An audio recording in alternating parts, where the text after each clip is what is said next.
Hey guys, in this video I'm going to show you how to extend VO3 video's duration beyond 8 seconds. So this is for Google Flow, but I want you to open up the video in AI Studio of Google. And then you come here, you click on the video, click on the plus icon to add scenes. Okay, we're going to be adding scenes. And what I want you to do is just go ahead and click on here. You can add the media. You just upload the video file. Okay, and then you choose frames to video, right?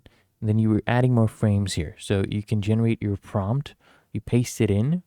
So you choose what the next, 8 seconds or however many seconds you want it to be, what the next part will be.